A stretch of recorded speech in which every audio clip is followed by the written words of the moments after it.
Thank you very much, Mr. Speaker. Good evening. During this session, we've had two major priorities. One was putting Connecticut's finances back together, and the other is jobs.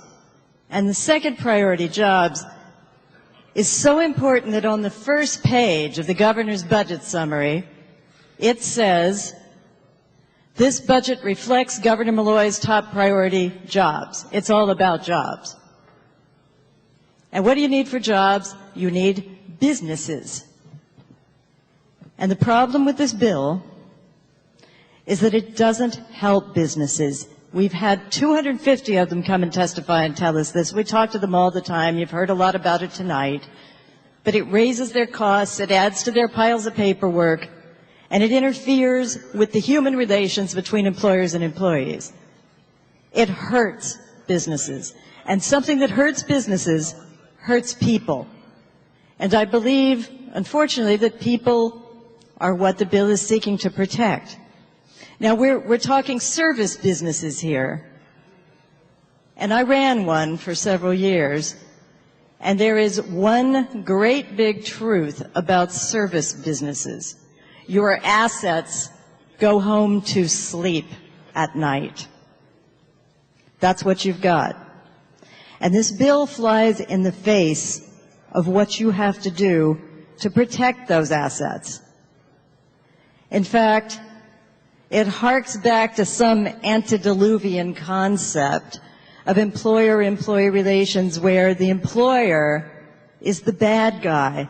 The boss is the bad guy. He's out to get the employee.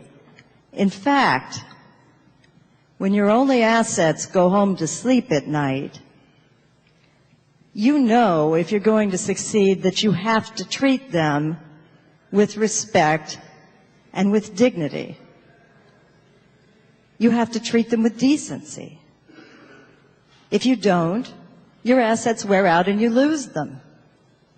And you know what? You can't legislate decency or respect. If it's not this, it'll be something else. It's that simple. I just want to make one other point. Businesses that have come in here all during the session, and businesses I see in my district and even in other districts, tell me time and time again what they really care about is consistency, predictability, and a competitive economic environment. Other states we know are offering a consistent tax policy. They've stopped putting mandates on workplaces. They've made permitting easier. They've done all sorts of things like this. But what are we doing? Well, we had a 10% corporate surcharge. Then we had no surcharge. No, we're not going to do that. We're going to have a 20% surcharge. We were going to do the captive audience thing, and okay, we're not going to do that now, but they weren't sure. Now it's in, now it's not. And now we've got paid sick leave, and guess what? We're going to be the first state in the country to do this. We're so different that we're going to legislate something that's going to make it more difficult for businesses than it is anywhere else. And what kind of message does that send? You know, what really is this General Assembly thinking? And I'll tell you, businesses have told us time and time again they want a place they can count on. They want Connecticut to be a place they can count on. But we're not going to give them that. We're going to give them high-stakes gambling.